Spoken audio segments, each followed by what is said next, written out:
Ons is besig met Matteus 22 en Matteus 22 sê vir ons, eerstens dat ons uitgenooides is na 'n feesmaal toe, maar tweedens ook dat ons uitgestuurdes is in hierdie wêreld in. Ons as kinders van die Here, ons as gelowiges is gestuur om in hierdie wêreld, iets soos wat Duintjie ook nou vir ons gesê het, die wêreld te gaan verander, met mense te gaan werk, 'n aangename reuk miskien in hierdie wêreld in te vat. Laasweek het ons vir mekaar gesê dat God kom en God kom gee vir ons tools om mee in hierdie wêreld in te gaan. Hy stuur ons nie net nie, hy rus ons toe, hy help ons gee vir ons 'n manier om in hierdie wêreld te gaan leef volgens sy wil. Hy los ons nie maar net so nie. Ons het vir mekaar gesê, hy kom gee vir ons gawes, né? Elkeen van ons, hy kom gee vir alle gelowiges gawes. So jy het 'n gawe. Die tweede ding wat hy gesê het, en dit het Duintjie ook nou miskien gesê, is dat daai gawe is uniek aan jou. Niemand anders het daai gawe nie, of niemand het daai gawe tot in dieselfde mate as jy nie. Dit is wie jy is, of dit is iets wat uniek is, net joune is. 'n Derde ding wat ons laasweek vir mekaar gesê het, is dat baie keer is daai gawe 'n vermoë wat jy kan gebruik. Nou, dit is nie net sommer net iets nie, dit is 'n vermoë wat jy het om in hierdie wêreld te werk, wat jy kan gebruik, en net jy kan gebruik. En dit het ons eintlik al gesê, maar die vierde ding is, dit kom van God af. Dis God wat dit vir jou gee. Ek lees in die week 'n predikant met die naam Tom Haggai, hy sê, sy lese vir die jaar is, ek wil in hierdie jaar ek wil nie in hierdie jaar dinge doen wat iemand anders beter kan doen nie. Ek wil in hierdie jaar iets doen wat niemand anders so goed soos ek kan nie. Hoor die verskil daar, né? Ek wil nie in hierdie jaar goed doen wat ek weet ander mense kan beter doen as ek nie. Ek wil in hierdie jaar doen net goed wat niemand anders kan doen so goed soos wat ek kan nie. Daar's 'n rede hoekom God vir elkeen van ons sekere gawes gee. Daar's 'n rede hoekom God ons geskep het met sekere vaardighede, sekere temperamente. Ons 'n doel en 'n doelwit agter dit alles. Elkeen van ons uniek op sy eie manier. Elkeen van ons wat van ons eie kant af inspeel in hierdie wêreld in om God se koninkryk vol te maak, om God se kerk gesond te maak. Nou as ons dan nou praat oor gawes, as ons praat oor die gawe wat God vir jou gegee het, dan kort ons 'n IT-spesialis vanoggend, want ek weet nie wat gaan aan met die skerm vanoggend nie, as die koue, die rekenaar kry koud. Maar as ons praat oor gawes, dan moet ons mekaar twee goed vra. Wat is gawes? Hoe verstaan ons gawes? Want ek dink baie keer as ons praat oor gawes, hierdie gaan vir my bietjie irriteer. Dan dink ek is daar 'n paar wanpersepsies wat ons vir onsself moet uitklaar. Wat is gawes? Miskien die 'n vraag voor ons daai en 'n antwoord is, waar kry ons hierdie ding van gawes vandaan? Waar uit die Bybel uit kom dit? Nou daar's 'n paar verse of tekste in die Bybel wat praat oor gawes. Efesiërs 4, Romeine 12, 1 Petrus 4 en 1 Korintiërs 12 is tekste wat direk oor gawes praat en gawes wat gelowiges kry. So ons gaan vir die volgende paar weke so 'n bietjie kyk na elke een van daai tekste. 1 Korintiërs 12 gaan 'n soort van die grootste ene. 1 Korintiërs 12 praat die meeste oor gawes, en ons gaan sommer ook nou daar wegspring, net vir 'n begin vanoggend, nie in totaal nie. Maar 1 Korintiërs 12 van vers 4 af sê die volgende: daar is 'n verskeidenheid genadegawes, maar dit is dieselfde Gees. En daar is 'n verskeidenheid dienste, maar dit is dieselfde Here. En daar is 'n verskeidenheid aktiwiteite, maar dit is dieselfde God wat al hierdie dinge in almal bewerk. Nou net in hierdie 3 verse is daar 'n klare paar goed oor gawes wat ons moet raak sien. Die eerste ding is dieselfde Gees, dieselfde Here dieselfde God. So dit is dieselfde God wat hierdie ding vir ons kom gee, of wat hierdie gawes vir ons kom gee. Een God wat sê ek kom, maar dan 'n verskeidenheid. Sien hoe 3 keer kom dit voor. Daar's 'n verskeidenheid genadegawes, 'n verskeidenheid van dienste en 'n verskeidenheid aktiwiteite. Elke een van daai ek het hom net gou uitgeprop, kyk of dit help. Ek weet nie wat gaan volgende dan nie. So een God, maar 'n verskeidenheid verskillende gawes. Okay, ons het dit nou ook al gesê. Okay, so dis nie net 'n mate wat verander nie, dis elkeen is uniek. Maar check dit gou ook nou, as ons nou weer nog een keer terug gaan. Gees, dieselfde Gees, okay, wat genadegawes gee. Verskeidenheid dienste, maar dieselfde Here. En daar's 'n verskeidenheid aktiwiteite, maar dit is dieselfde God. Hoekom sal Paulus nou hier in Korintiërs nie net praat van 'n verskeidenheid nie? Hy gebruik die woord verskeidenheid, hy gebruik dieselfde, maar dan gebruik hy 3 verskillende woorde. Gees, Here, God. Nou as ons nou praat oor gawes, is dit miskien die eerste ding wat ons vir mekaar moet sê as ons praat oor miskien amper misverstande wat daar kan wees, is dat ons praat altyd maar net van gawes van die Gees, nê? Nee? En ons dink, wel ek het definitief ook so groot geword en ek dink baie van ons dink dit miskien dat gawes kom almal net van die Heilige Gees af. Dis skielik van Pinkster af wat ons gawes het. Dis die Heilige Gees wat aan ons kom gawes gee. Hierdie teks sê een God, ja, okay. Verskillende gawes, ja, okay, verskeidenheid van gawes, maar ook word hierdie gawes op ander maniere en deur 'n ander lid van die drie-eenheid aan ons gegee. In ander woorde, daar's party gawes wat kom van die Heilige Gees af, ja, okay. Daar's ook party gawes, en ons sal dit nou sien in die teks wat ons nou verder gaan kyk, wat nie kom van die Heilige Gees af nie, maar wat kom van die Seun af, wat kom van Jesus af, en dan is daar ook party gawes wat kom van die Vader af. Nou ons sal nou miskien later na van hulle kyk. So daar's verskillende gawes wat almal van die drie-enige God afkom, maar wat gegee word deur 'n ander lid van die Heilige Gees. Of ek bedoel van die drie-eenheid. Nou vanoggend gaan ons kyk na Efesiërs 4 se gedeelte. Ons lees daarvan vers 7 af. Weereens net, hy begin op presies dieselfde plek, sien, aan elke een van ons is 'n genadegawe gegee. Aan elke een van ons is 'n genadegawe gegee volgens die mate waarin Christus die gawes uitgedeel het. Daarom sê die skrif, toe hy na die hoogte opgevaar het, het hy krygsgevangenes saamgeneem en gawes aan die mense gegee. Hierdie uitdrukking, hy het opgevaar, veronderstel tog dat hy eers neergedaal het na wat laer is, naamlik na die aarde toe. Die een wat neergedaal het, is ook die een wat opgevaar het bo alle hemelruimtes uit, om alles met sy teenwoordigheid te vul. En dit is die gawes wat hy gegee het. Hoor gou. Hier is die gawes wat hy gegee het. Apostels, profete, evangeliste, herders en leraars. Sy doel daarmee was om die gelowiges toe te rus vir hulle diens en vir die opbou van die liggaam van Christus. So sal ons uiteindelik almal kom tot die werklike eenheid in ons geloof en in ons kennis van die Seun van God. Dan sal ons, sy kerk, soos 'n volgroeide mens wees, so volmaak en so volwasse soos Christus. Net gou vinnig net weer vir julle wys, né? Wie deel hierdie gawes in Efesiërs 4 uit? Hierdie is nie gawes van die Gees nie. Aan elkeen van ons is 'n genadegawe gegee volgens die mate waarin, wie deel dit uit? Christus die gawes uitgedeel het. So hierdie gawes wat ons van lees in Efesiërs 4 is gawes wat Jesus vir ons kom gee. Dis die Seun wat hierdie gawes aan ons kom uitdeel het, né? Belangrike ding. Kom ons kyk gou weer, wat is daai gawes?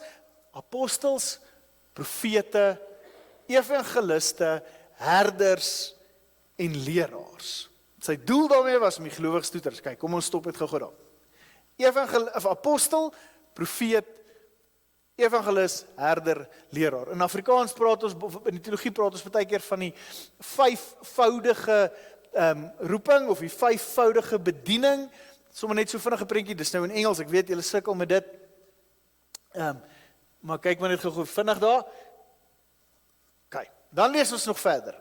Dan sal ons nie meer kinders wees nie, ons sal nie meer soos golwe op en af, heen en weer geslinger word, deur elke wind van dwaalleer, as vals leraars ons met hulle slinksheid en listigheid op dwaalweë wil wegvoer nie. Nee, ons sal in liefde by die waarheid bly, en so in alle opsigte groei na Christus toe. Hy is immers die hoof, en uit hom groei die hele liggaam. Die verskillende liggaamsdele pas by mekaar en vorm saam 'n eenheid. Elkeen van hulle vervul sy funksie en so bou die liggaam homself op in liefde. OK. So. Die eerste ding wat ek dink belangrik is as ons nou kyk na hierdie 5 gawes in Efesiërs 4, is dit kom van Jesus af. Die tweede ding wat belangrik is hier om te weet oor hierdie gawes, is dat hierdie is nie titels nie. OK? Dis nie titels nie. Baie keer sien ons, as ons nou in die koerante lees, of ons kyk nou na advertensies, miskien op die TV van ander kerke, dan kry ons nou ouens soos prophet somebody, of apostel Bushiri, of wie ook al sy naam is, nee, of ons hierdie goed is nie veronderstel om dit te wees. Niemand mag my apostel Isak noem, of profeet Isak, of so iets noem. Hierdie goed is nie titels nie, dit is eerder bedieninge. OK, so hierdie 5 goeders is, of 5 gawes, is amper meer soos 'n uniform, of 'n voorskoot wat ek aantrek. Niemand mag my dit noem nie. Die tweede ding wat belangrik is om te weet van hierdie gawes, is dat nie een van hulle is belangriker as 'n ander ene nie. Daar's nie 'n rangorde in hierdie goeie nie. 'n apostel is nie belangriker as 'n herder nie, of 'n profeet is nie belangriker as 'n leraar nie. As mens nou na die Grieks sou gaan kyk, ook in hierdie teks, hulle is almal op presies dieselfde vlak. Dis belangrik. Hoekom is dit belangrik?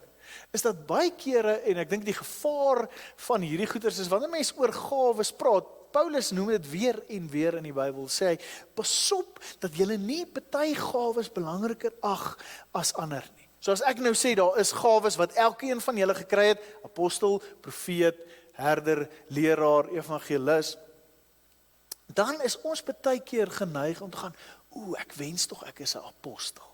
Ek wens dat dit my gawe is. Of ek wens, ek hoop ek is 'n profeet. Ek hoop dit is my gawe. Dit is belangrik dat ons vir mekaar sê, nie een van hierdie gawes is belangriker as enige ander gawe nie. Nou, 'n derde ding oor hierdie gawes wat belangrik is dat hierdie gawes is nie eintlik iets wat jy doen nie. Dis nie 'n werkwoord nie. Okay, so hierdie is nie die gawe om te profeteer nie. Hierdie is die gawe van profeet wees. Hoor julle die verskil? Dat daar is 'n verskil in hierdie 5. Dis die gawe van apostel wees. Dis nie die gawe van, dink jy, is 'n werkwoord wat daarmee saamgaan nie. Jy kan seker nie gaan apostoleer nie. Nee, ek twyfel of dit maar okay. Daar is op ander plekke in Korintiërs en in Romeine die gawe om te profeteer. Dit is ook 'n gawe, maar dit is 'n ander gawe. Hierdie gawe in Efesiërs 4 is die gawe om 'n profeet of 'n herder of 'n evangelis of 'n leraar te gaan wees of te wees. So hierdie is nie in hierdie geval tools nie. Dis nie werktuie nie. Dis meer amper soos 'n ambag. Okay? Jy is 'n elektriesien. Jy is 'n leraar. Jy is 'n plammer, jy is 'n apostel. Okay, verstaan julle? Dis meer iets wat jy is. Dis nie 'n grinder of 'n skroewedraaier of 'n swysmasjien nie. Dis 'n elektriesien of 'n plammer of 'n whatever. Dis 'n bediening waarna toe God jou geroep het. Dis iets wat jy is. 'n Vierde ding wat baie vreemd is, miskien van hierdie 5 gawes, is dat hierdie gawes, as ons in die teks gaan kyk, hierso byvoorbeeld, toe hy na die hoogte opgevaar het, het hy kruisgevangenes saamgeneem en gawes aan die mense gegee. Okay? Hierdie 5 gawes is nie iets wat net Christene het nie. Anderster as al die ander gawes, want hierdie gawes is nie gawes wat net gelowiges het nie. Christus het opgevaar, as mens daai nou mooi gaan kyk in die taal, dan sê dit, hy het opgevaar en hy het hierdie gawe gegee, once en vir altyd. Dis nie 'n ding wat hy elke nou en dan weer anderster gee nie. Party van die gawes gee hy op sekere tye waar dit nodig is. Hierdie gawes het hy een keer gegee. Vir gelowiges, vir ongelowiges. Daai mense is meer mensdom, miskien, aan die mensdom gee. So alle mense het hierdie gawes. Nou ons, wat kinders van die Here is, ons wat vashou aan Christus, het wel, dink ek, meer toegang tot dit. En ons kan dit miskien meer oefen, maar ons sal in die normale wêreld mense raakloop, as ons hierdie goed soek, en bietjie kyk, sal ons mense kry wat nie gelowig is nie, wat nie kinders van die Here is nie, maar as ek vir hom kyk, dan kan ek sê, magtig, maar hierdie ou het die gawe van apostel wees. As hy tog net 'n gelowige was, dink jy hoe sou hy dit kon gebruik? Of hierdie ou het die gawe van 'n herder wees of van 'n leraar wees, as hy dit tog net wou gebruik, soos wat dit bedoel was om te gebruik. As hy tog net 'n kind van die Here wou word, hoe ongelooflik sou dit gewees het. So, hierdie goed wat ons nou gaan oor praat, ons gaan nou 'n bietjie na elke een van hulle kyk. Het is belangrik dat jy sal sien, dis nie net gelowiges wat dit het, en as dit beteken nie net gelowiges het dit nie, dan beteken dit jy het dit definitief, okay? Jy het dit meer as wat ongelowiges dit het, want Christus het dit kom gee, een keer en vir altyd, aan alle mense. Dis 'n gawe wat uniek is en wat jy kan gebruik, maar dis 'n gawe wat iets sê van jou identiteit. Ons het mekaar gesê, Matteus 22 is 'n teks wat baie praat oor identiteit, né? Wie ons is. Ons is uitgenooides, ons is gestuurdes, en as ons nou na hierdie 5 kyk, apostel, profeet, evangelis, herder, leraar, dan sê ons, jy is een van daais. Okay, kom ek sê net ook dit. Het kan ook wees dat jy 'n leraar apostel is, of 'n apostel profeet is. Dit is nie noodwendig dat jy net een van daais is nie. Ek dink, dis belangrik, mense kry ook so 'n bietjie van 'n mengsel. As daar van julle is wat meer sou belangstel hierin, daar's so 'n toets op die internet, wat ek vir julle die website kan gaan gee, dan kan jy die toets gaan skryf, en daai toets help jou net so 'n bietjie om miskien te identifiseer watter een van hieries jy is, en baie keer is jy dan 1 of 2 of 3 of meer gemeng van hulle. Okay, kom ons kyk net gou 'n bietjie nou in detail na wat is hierdie 5. Eerste ene, apostels. In die Bybel is apostels mense wat uitgegaan het, wat gaan grondgebied gaan wen het vir die kerk of vir die Christendom, vir die evangelie. Hulle is nie die baas nie. Nou ons dink baie keer hulle is die baas, omdat ons lees apostel Paulus of die apostel Petrus. Hierdie gawes, hier is die apostel nie die baas nie. Inteendeel, baie keer is apostels nie eers leiers nie. Hulle is net mense wat nie bang is nie, mense wat 'n ingebore geneigtheid het om geleenthede raak te sien, om die invloed van God se koninkryk uit te brei. Ek het gesê, hierdie gawes is ook nie altyd noodwendig gelowiges nie. So in die wêreld daar buite is apostels baie keer mense wat entrepreneurs is, wat hulle eie besighede het. Hulle is mense wat kansse waag, wat daarvan hou om ander mense se gemaksones groter te maak. Okay. So in die kerk is apostels mense wat sê, hoe gaan ons in hierdie wêreld in? Hoe gaan ons die kerk uitbrei? Hoe gaan ons die kerk groter maak? Hoe gaan ons ander mense kry om ook hier te gaan kom deel word? Hoe gaan ons die invloed wat die kerk het in die wêreld groter en beter maak? Apostels. Die tweede ding, profete. Ons het laasweek ook vir mekaar gesê, is belangrik dat ons sê, 'n profeet is nie 'n toekomsvoorspeller nie. 'n Profeet is nie iemand daar wat met 'n kristalbal in 'n karavaan op 'n hoek van 'n dorp sit nie. Hulle is nie waarsêers nie. Wat 'n profeet is iemand wat die wil van die Here bekend maak. OK? Wat die wil van die Here bekend maak. So profete is mense wat eerste gevare of issues raak sien. Hulle is mense wat eerste keer kan sê, hoorie maar, hier is dalk 'n ding waaraan ons moet werk. Hier is iets wat die kerk aan tekort skiet. Hier is iets wat die Here vir sy kerk wil hê.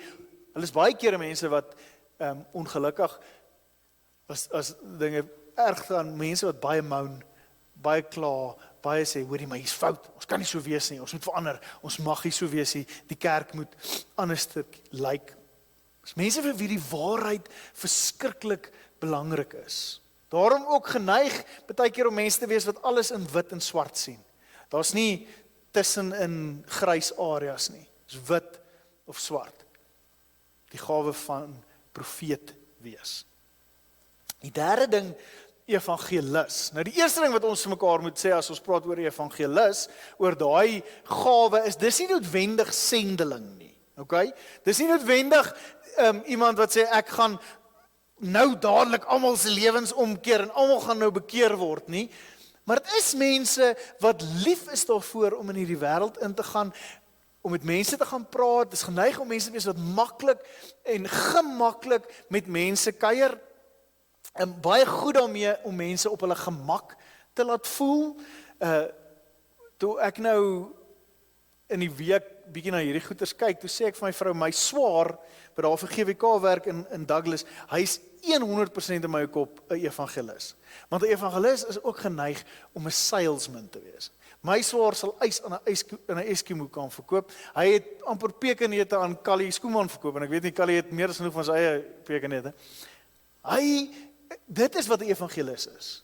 Dis nie net 'n sendeling nie, dis ook 'n ou wat baie keer invest in mense se lewens. Dis 'n ou wat opgewonde is oor mense se lewens. Toe ek nou ook in Douglas was, ek nou nie te veel net oor my swaar preekie. Maar toe skiet ek 'n kudu. Ek het 'n kudu gaan skiet daar en my swaar is soos 'n cheerleader. Hy's 'n ingeboude cheerleader. Ek het nog nooit iemand so opgewonde gesien oor dat iemand anders 'n kudu skiet as wat hy is. Hy spring op en af, spring amper van die bakkie af. So bly is hy daaroor dat ek 'n kudu skiet op 40 meter. Hy vreeslik impressed daarmee. Ek weet nie hoe nie. Dit is wat 'n evangelis is. Hulle hou daarvan om die evangelie aan mense bekend te stel. Hulle is baie keer ook net goeie vriende, oortuigers, soos ek gesê het, mense wat investeer in ander mense se lewens. Herders is mense wat baie begaan is daaroor hoe dit met mense gaan. Veral mense binne in ons kring. Herders is nie geneig om te veel te bekommerd te wees oor hoe gaan dit met die wêreld daar buite nie. Herders is nie altyd behep oor moet ons die dorp beter maak en ons moet die dorp beter laat lyk nie. Herders is die ouens wat geneig is om te sê, ja, dis great, ons moet groei, maar ons moet daarom ook bietjie worry oor hoe gaan dit met ons. Ons moet daarom ook kyk hoe gaan dit met die mense naby aan ons en in ons kring. Dis die ouens wat in 'n besigheid sal instap en al die ander mense sal vir die ontvangs daar sê goeiemôre, goeiemôre, goeiemôre. Maar herders sal sê, hier's iets fout. Iets is nie lekker nie. Wat's fout met jou vanoggend? Voel jy siek vanoggend? Mense wat dadelik 'n aanvoeling het vir hoe mense voel. Baie ingestel veral op individue. So ons sou nou baie keer geneig wees om te sê dis introverte, maar ek dink dit is waar nie. Jy kry ekstrovert herders ook. Maar dit is mense wat dadelik 'n gevoel het vir hoe dit met mense en in hulle lewens gaan. En die laaste ene is leraars. Nou daai woord leraar is bietjie gelaai dink ek in ons konteks, want as ek die woord vir jou sê leraar, dan dink jy dadelik aan 'n dominee of jy dink dadelik aan 'n pastoor. Ons praat van die leraars. Dis nie noodwendig waar nie. Daar is baie dominees wat ek ken wat nie goeie leraars is nie. Daar's baie dominees wat ek ken wat glad nie in daai gawe of daai gawe het nie of glad nie daarin pas nie. So miskien is ons praat oor leraar is onderwyser of verduideliker of ja, teacher is eintlik amper 'n beter woord. Mense met hierdie gawes met hierdie gawe is mense wat 'n vermoë het om moeilike goed maklik te maak. Is mense wat 'n vermoë het en 'n passie het daarvoor om goeders vir mense te gaan ontleed, om vir mense goed te gaan verduidelik, of vir mense te gaan sê, luister maar, dit is hoe dinge werk, of dit is hoe dinge maar eerder in mekaar inpas. Hierdie mense vind vreugde daarin om ander mense te help om goed te verstaan. So dit is die 5 gawes wat ons kry in Efesiërs 4. Ons sien hierdie goed baie keer in die normale wêreld ook. Soos ek sê, ons kry salesman. Goeie salesman is baie keer een van hierdie. Ouens wat baie behep is met sosiale geregtigheid, wat sê, maar ons kan nie toelaat dat die regering aanhou soos wat die regering aanhou nie. Ons kan nie toelaat dat daar soveel swaar kry in hierdie wêreld. Dis mense wat profete is, al is hulle nie eers gelowiges nie, al is hulle nie eers Christen nie. Ouens wat sê, luister maar, ons kan bietjie kanse waag, ons kan bietjie hierdie wêreld uitbrei, ons kan bietjie nuwe goeders doen, al is hulle gelowig is of nie, is geneig om apostels te wees. Ook nie alle onderwysers is teachers nie, of leraars nie, maar daar's baie mense wat hou daarvan in hierdie wêreld om goed te verduidelik. Selfs met herders, sielkundiges of beraders, ouens wat sê, ek is bekommerd oor mense en ek wil graag mense help.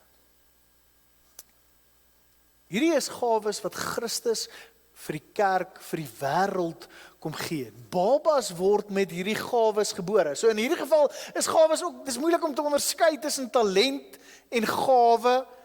Dis moeilik in hierdie geval om te onderskei, is hierdie nou maar net, om daai 2 woorde uitmekaar uit te skei. Hierdie is baie naby aan dit, want jy word gebore daarmee, maar dis ook iets wat die Gees in jou werk en in jou sterk maak. Dis ook iets wat jy kan gaan ontwikkel. As jy 'n apostelgawe het, of die gawe het om 'n apostel te wees, kan jy dit gaan oefen. Kan jy gaan sterker word. Dis nie maar net iets wat jy is nie. Wat net so is soos wat dit nou is nie. Dit kan geoefen word en sterker word en beter word. Nader daaraan kom. Ek sê vir my vrou, toe ek nou daai toets gaan skryf, wat ek vir julle gesê, die internettoetsie, of toets, as gevolg van die feit dat ek 'n klein gemeente dominee is in die platteland, is ek is 60% apostel, 57% profeet, 55% leraar, 30% herder, en dan mis ek nou een, wat was ek met die ander? Evangelis was ook 55%. So, ek is so bietjie iets van alles, want dis my werk, dis deel van wat ek doen. Maar mens kry, en jy kan dalk ook net een van hulle wees. Hierdie gawes speel uit in ons huwelike. Baie keer, jy weet daai ding van opposites attract, né? So baie keer sal jy kry dat 'n apostel getroud is met 'n herder, en dan is dit baie keer van 'n krisis. Want daai 2 se prioriteite is anderster, hulle kyk in verskillende maniere na die wêreld, is ander goeders wat vir hulle belangriker is. Hierdie gawes speel ook baie keer uit in ons werksplekke, dat my baas miskien 'n herder is en ek is 'n profeet en iewers langs die pad clash hierdie 2. Maar as ons dit begin van onsself verstaan, as ons dit begin verstaan van mense, dat hierdie is iets wat Christus vir ons gegee het, dis so eintlik dink ek bevrydend op 'n manier. Want dit sê konflik is nie so groot issue nie. Konflik is ook nie noodwendig persoonlik nie. Konflik is baie keer net as gevolg van wie God ons gemaak het om te wees. Baie keer is konflik juis as gevolg van ons moet iewers 'n middelweg vind tussen hierdie prioriteite. Dis ook bevrydend in die opsig om te weet dat as ek 'n herder is, dan hoef ek nie 'n evangelis te wees nie. Dan is dit nie wat God se plan is vir my lewe nie. Dan hoef ek nie te worry daaroor dat ek nie goed is daarmee om ander mense in te nooi en tuis te laat voel, of groot groepe mense in te laat voel nie. As ek 'n apostel is, dan hoef ek nie so sleg te voel baie keer daaroor, dat ek nie te bekommerd is oor hoe dit met individue gaan nie, want dis nie my plek nie.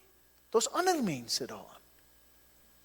As ons almal net, en dit sê Korintiërs duidelik, dit sê Romeine duidelik, dit sê Efesiërs duidelik, as almal van ons net profete was dit chaos. Nee. As almal van ons herders was elke een van ons gelukkig, maar dat niks gebeur nie. As ons almal apostels was niemand van ons gelukkig nie, maar ten minste het die kerk uitgebrei. Verstaan julle dat hierdie goed is elke een nodig? En jy pas iewers in hierdie 5 in. Dit is 'n belofte wat die Bybel maak. Elkeen van ons het 'n genadegawe ontvang volgens die mate waarin Christus dit uitgedeel het. So die uitnodiging, ek dink daar is 'n uitnodiging in hierdie gedeelte van Efesiërs 4, is om vir jou om te gaan ontdek, te gaan soek, waar pas ek in? Watter een van hierdie gawes vind ek myself in tuis? En dan, onthou, dat hierdie gawe is nie vir jou nie. Jy is nie 'n apostel of 'n profeet of 'n herder of 'n leraar of 'n evangelis om jouself beter te laat voel nie. Of om jou sakke vol te maak nie. Hierdie gawes is in die eerste plek ter wille van ander. Ter wille van die gemeente, ter wille van die koninkryk. Dit is waarvoor God hierdie gawes kom gee het. Is vir jou om gemaklik te voel in jou vel, om te weet wie jy is, om te weet watter van hierdie gawes het God vir jou kom gee, en dan in beweging te kom, en dan gestuur te wees, en hierdie gawe te gaan gebruik, om ander mense te gaan dien. Om as 'n herder, te gaan goed wees vir apostels en profete, en evangeliste en leraars, om as 'n apostel te gaan goed wees, vir ander. Jy is apostel, profeet, evangelis, herder, leraar. Dit is, iewers is jy een van daais. Gaan en gebruik dit. Gaan en geleef uit dit uit. Gaan en gaan verander die wêreld deur dit. Want dis wat Christus vir jou kom gee het. Kom ons bid saam.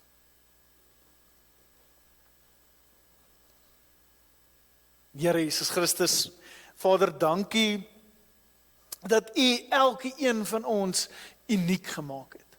Dankie dat U aan elke een van ons een van hierdie 5 gawes kom gee het, om te sê, dit kan wees wie jy is. Gaan en gaan gebruik hierdie, gaan en gaan leef uit hierdie gawe uit. Here, dankie dat ons kan weet dat elkeen van ons anderster is.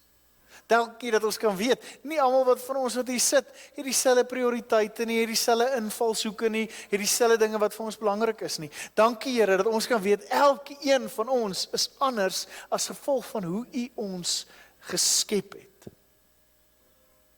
Help ons Here om vanuit hierdie gawes uit teenoor mekaar en teenoor die wêreld en U koninkryk te gaan leef. Amen.